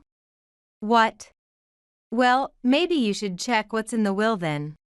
Hey. Read it out now. Ted, panicking, urged the lawyer to proceed. The contents of the will disclosed by the lawyer were: the monetary assets in the bank account shall be inherited by Lucy, my son's wife, and their son, Kevin. All the real estate properties, including land and houses registered in my name, shall be inherited by Lucy. Hearing this, Ted began to tremble violently. What does this mean? Exactly as you heard. It's your father's will. This is wrong. The will I had him make was supposed to leave everything to me. Why is everything being inherited by you? Hey. You're the lawyer, right? What's going on? Ted's anger, initially directed at me, now turned towards the lawyer. Naturally, from his perspective, it was inevitable since his request wasn't followed, but the gentleman reissued his instructions. You hadn't paid me any fee. And you mentioned he would pay, right? Therefore, I prioritized his request over yours. What have you been doing without telling me? It was the client's wish. I was merely adhering to confidentiality obligations, the lawyer stated calmly. Ted stumbled over his words, not having paid the fees himself. However, realizing he would not inherit anything, he directed his anger back at me. Why do you get everything? You're just a stranger. You thief. That thief took care of your father until the end. I also arranged his funeral. What were you doing while your father was suffering? You didn't even visit. That's irrelevant. He was my father. You should have valued him more then. It's too late to start shouting now. You stupid woman. In the heat of the argument, Ted raised his hand to strike me for the first time. I braced for the impact, closing my eyes tightly, but the blow never came. When I cautiously opened my eyes, my son had stepped between us and was holding Ted's arm. What are you doing, Dad? Let go. There's no way I'd let go when you're about to hit Mom. My son dragged Ted to the wall and pinned him there. I never hated you, Dad. But now I despise you. You mistreated Grandpa, cheated with another woman, and now you're about to hit Mom. What are you even doing? It's none of your business. Dad, since Mom moved here, you've been bringing that woman to our house, right? I knew about it. How did you know? I dropped by the house worried about you, and saw you two holding hands, looking cozy. I even have photos. Make sure you pay Mom a proper alimony. This can't be. Ted collapsed in despair. However, the woman was nowhere to be seen. It seemed she had run off after realizing the situation was bad. But with my son by my side and the lawyer's assistance, I managed to settle everything. As Kevin had pointed out, while I was busy caregiving, Ted had moved the woman in and lived together. He even told neighbors they were remarried. This helped to gather solid evidence of Ted's affair. We also found videos and photos of their intimate moments stored on Ted's computer. It turned out the affair had been going on not just since I started caregiving, but for 5 years. I wasn't devastated by the revelation. Instead, I quietly acknowledged that our marriage had ended long ago. I proceeded with the property division and filed for divorce while claiming alimony. Ted resisted initially, but when I threatened to discuss his infidelity with his company, he reluctantly agreed and paid up quickly. The affair partner had fled, but I extracted information from Ted, confronted her parents, and made them apologize to me. Her parents were furious about the affair, ensuring she would feel the repercussions at home. By the way, I moved to a small apartment, and the spacious house left by my father-in-law, due to its prime residential location, was transformed into a daycare and cafe. I quit my job to run the facility, aiming to support local parents raising their children, just as my father-in-law had supported and helped raise my son with me.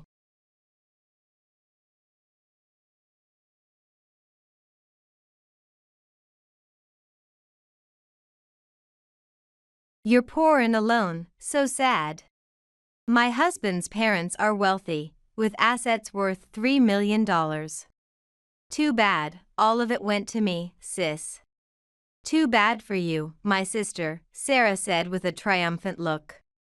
She probably thinks I'm a loser. Congratulations. That's all I said before I quickly left the scene. My name is Anna. I'm currently 34 years old.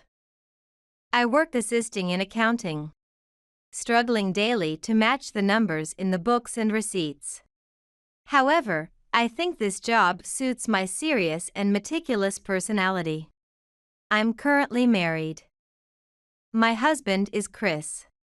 He's a year older than me, and we met in a tennis club during college. Chris was really good at tennis since he used to attend a junior school for it. I started playing in college, so honestly, I'm not good. But Chris never looked down on me, he kindly coached me. He's also very handsome and was the most popular in the club.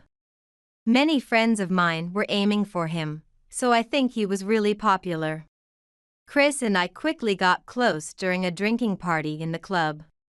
Initially, I was sitting at a different table with 2 friends and 3 male seniors. We were just enjoying drinking, but the atmosphere started to change midway.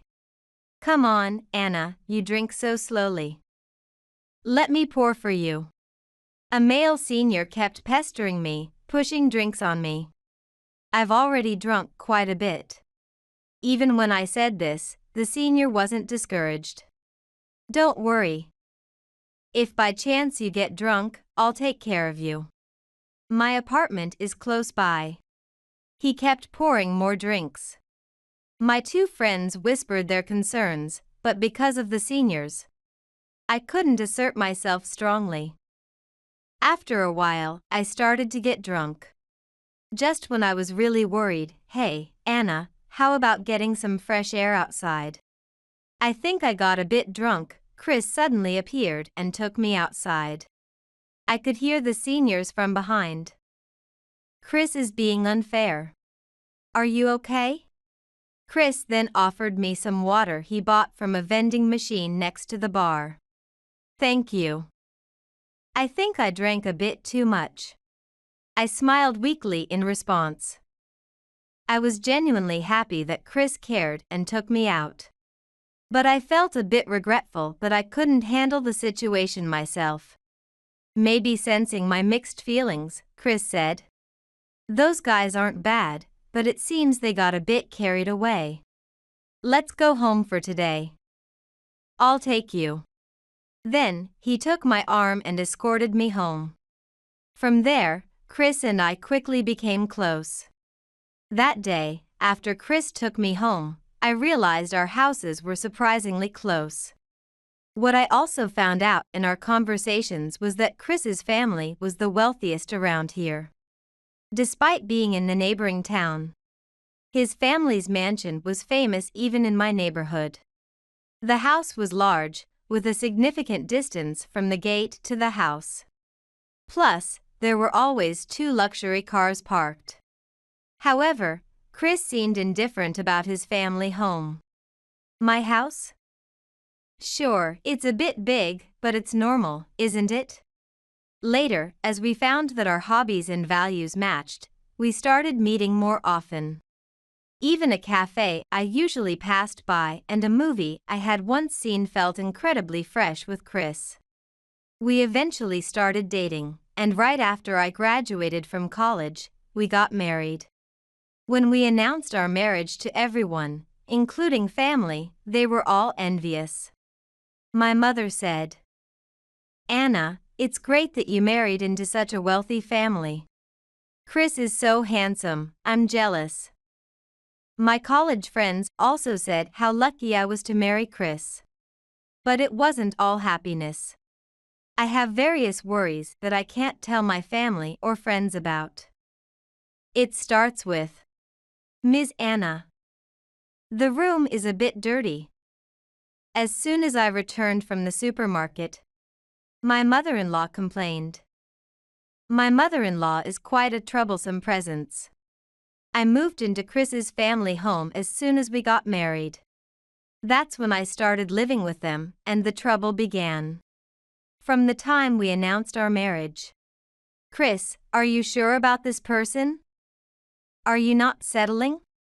My mother-in-law opposed the marriage. At that time, my father-in-law was just like air. Honestly, I was quite confused, but my desire to marry Chris was strong.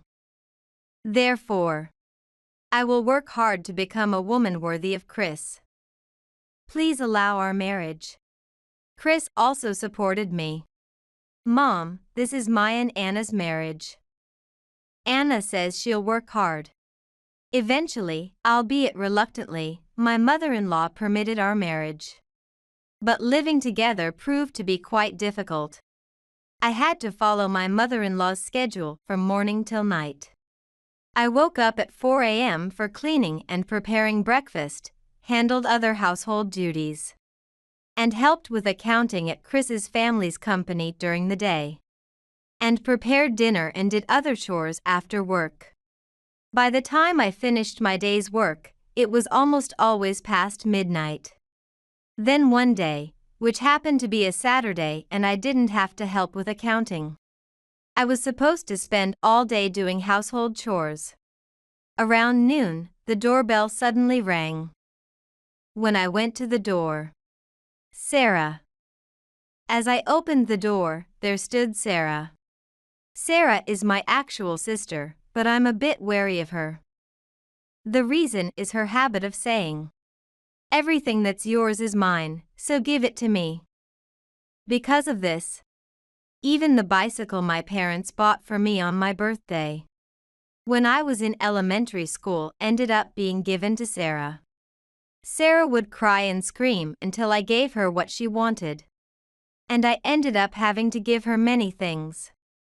That's why I was quite cautious around Sarah. I didn't tell you I was married. I deliberately did not inform Sarah about my marriage. I even asked our parents to keep it a secret. I heard it from the neighborhood aunt. "Why did you keep it a secret from me?" "It's embarrassing." It seems that I didn't keep the neighbors quiet either, and that's how it got out. "So, what do you want?" I asked Sarah indifferently. "I just came for your wedding celebration. So, I'll be coming in." "Excuse me." With that, Sarah slipped past me and entered the house. I hurriedly followed her and found that she was already greeting Chris and others in the living room. "Nice to meet you.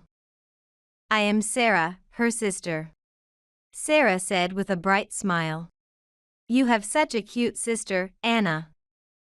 What do you do for work?" My mother-in-law was unusually pleasant. almost as if her usual attitude towards me was a lie. Sarah looks neat and pretty. In contrast, I am good in the general sense, but I seem inferior compared to Sarah. That's why my mother-in-law, who likes pretty appearances, responded to Sarah with a smile. I'm currently assisting as a tax accountant. I've just started not long ago. Sarah answered modestly, with a reserved smile. As soon as she heard that response, my mother-in-law's eyes lit up. Well, Sarah, you're working as a tax assistant? That's impressive. Right, Chris. Sarah is wonderful, isn't she? My mother-in-law was talking to Chris. Indeed, Sarah is very cute. Since she's Anna's sister, she's my sister too. She's always welcome here. Chris answered affectionately. Thank you both. I want to visit my sister again, so I'm happy to come over. Sarah responded cheerfully. At that moment, I had a terrible premonition, and unfortunately, it came true. After that, Sarah visited our house many times. However, she completely ignored me and only talked to my mother-in-law and Chris. So, you're a corporate officer at the company, right? I admire that. Suddenly, Sarah started calling my mother-in-law very familiarly. But my mother-in-law seemed rather pleased and responded with a laugh. That's nothing special. Sarah, you're doing a difficult job, that's really impressive. My mother-in-law complimented Sarah back. And Sarah said to Chris, Chris, you're really handsome. It would have been nice if it were the other way around with me and my sister. She murmured sadly with puppy dog eyes. Then Chris responded, Really? It would have been nice if I had met Sarah too. By the way, I was cleaning in the same room, but all three ignored my presence. They had created their own world. A month after such conversations, Chris has been coming home late recently. He is the sales manager at my mother-in-law's company. And he usually came home on time. Now, at times, he returns as late as midnight. I thought it was strange. It wasn't the busy season at the company. And even during the busy periods, overtime was only about an hour. So, I decided to confront Chris when he returned home. That night, Chris returned home past 11 p.m. As I greeted him and took his bag, I noticed something odd. There was a scent of a woman's perfume, which shouldn't be coming from Chris. Glancing at Chris, he sighed wearily as usual and loosened his tie. I nervously checked the planner in his bag because Chris manages all his schedules with it. There, it was written. 7 p.m., date with Sarah. In a panic, I checked other dates. And the days he returned late were all marked as dates with Sarah. I couldn't come to terms with the fact that my husband was dating my sister. And I was quite shaken. Trembling, I showed Chris the page in the planner and asked, What is this? Then, scratching his head, Chris said, Caught. Yes, I'm having an affair with Sarah. Or maybe it's serious, not just an affair. Serious, could it be? As I faltered to ask about it. So, I'll divorce you and remarry with Sarah. Sarah is cuter and capable as she works as a tax assistant. Anna doesn't stand a chance, right? Chris said with a sneering smile. As I was about to retort, certainly, Anna is inferior, and with her, I can't feel secure about Chris taking over my company. We need someone capable like Sarah as a partner. Anna is just dragging him down, she's just a nuisance. My mother-in-law appeared and complained. It seems she was still awake despite the late hour. That's not true. Mother, I've been doing my best. I argued back. However, Anna, we no longer need you, so please sign the divorce papers and leave. We don't need the incompetent here. I continued to be blamed by my mother-in-law. Eventually, my spirit broke, and I signed while crying, packed my things, and left the house. However, I had been helping with accounting at my mother-in-law's company, but hadn't received a proper salary. So, I didn't have much money in my wallet. Moreover, I couldn't go back to my parents' home because my sister was there. Reluctantly, I contacted friends from college who I was close with, and decided to crash at their place for a while. A month has passed since then. I've managed to find a place to live and am working in an administrative job. It's busy enough to make my head spin, but I'm living a fulfilling life. Today, after finishing a big project and working overtime, I left the office after 9 p.m. Wanting to get home quickly, I was about to dash to the station when I ran into the last person I wanted to see. Big sister. Wow, what a coincidence. Sarah was still dressed modestly but wore brand name clothes and luxury accessories. Surely, Chris bought them for her. And the moment I divorced Chris, I cut ties with Sarah. I sent an email saying, I will never forgive Sarah. Don't get involved with me ever again, and don't contact me. Then, I blocked her. As I tried to pass by ignoring Sarah, poor and alone, so sad. My husband's parents are wealthy, with assets worth $3 million. Too bad, all of it went to me, big sister. Too bad, she said with a triumphant face. Probably because my suit looked worn. And I had become estranged from my family because of her, she said such things. And she laughed at me in a high-pitched voice as if mocking me. She probably thinks I'm a loser. Congratulations. That's all I said before I quickly left the scene. Sarah was still shouting something, but I didn't care. She was probably making another condescending remark. It's a waste of time to listen. I said congratulations to Sarah earlier, but I was thinking something completely different inside. Probably, it won't take long for Sarah to realize her mistakes on her own. I don't want to be involved with Sarah ever again, so I decided to leave her be quietly. And several months have passed since then. I think I've gotten quite used to my current job. In fact, I've obtained a qualification that can be used for work. Normally, it would take years to acquire, but thanks to my intensive studying, I managed to get it this time. And there was another significant change, my remarriage. After the divorce, frustrated, I actively participated in matchmaking parties. Initially, I couldn't promote myself well and had some failures, but gradually, I got the hang of it and started to succeed.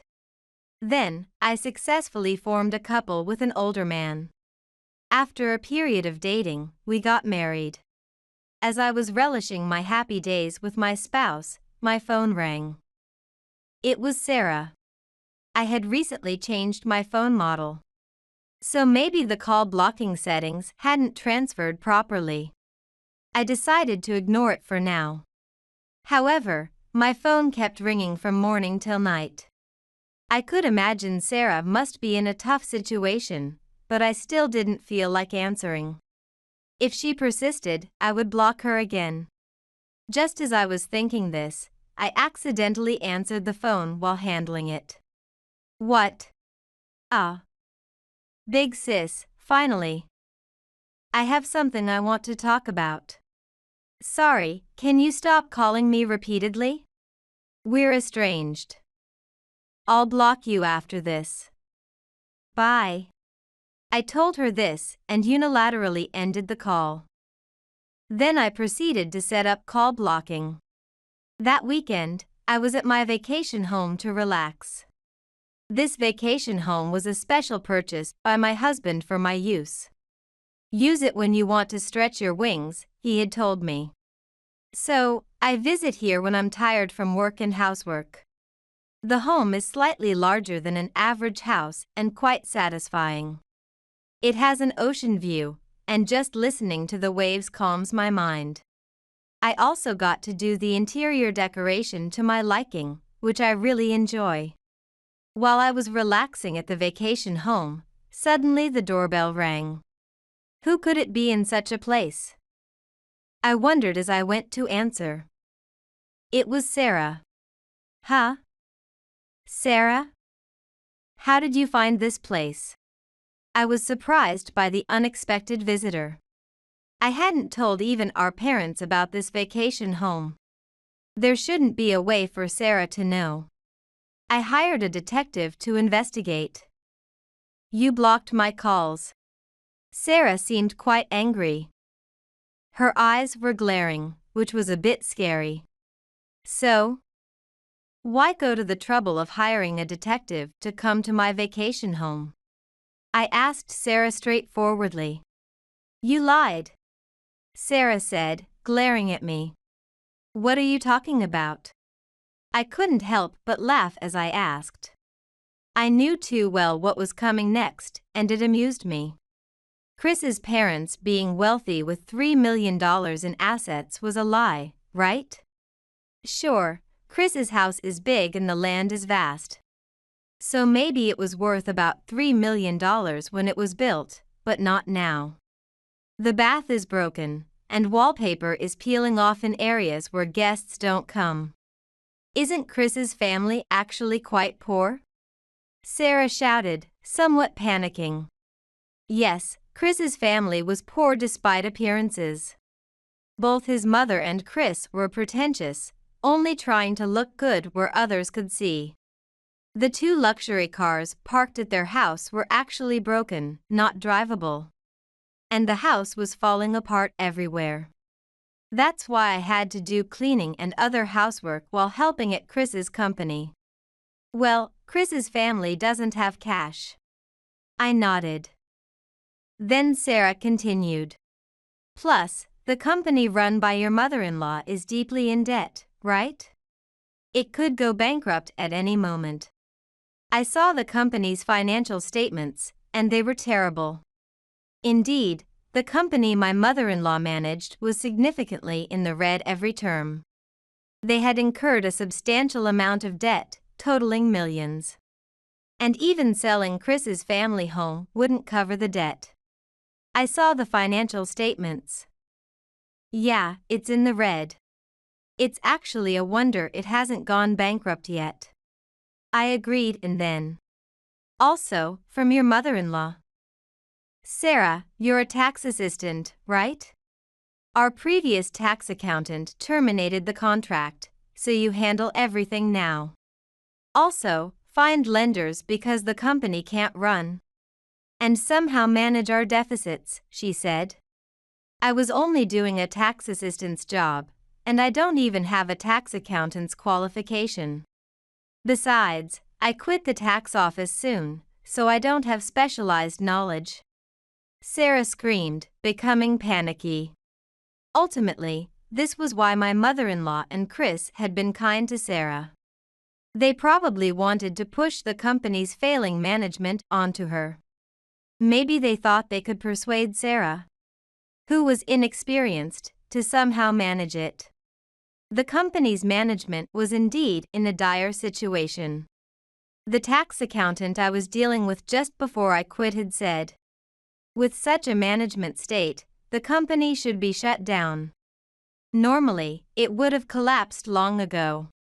The business had continued only because of my mother-in-law's pride. Originally, neither my mother-in-law nor Chris worked much, but still spent extravagantly. Even when the tax accountant pointed this out, they didn't try to correct it. That's why all loans from megabanks to local banks had been declined.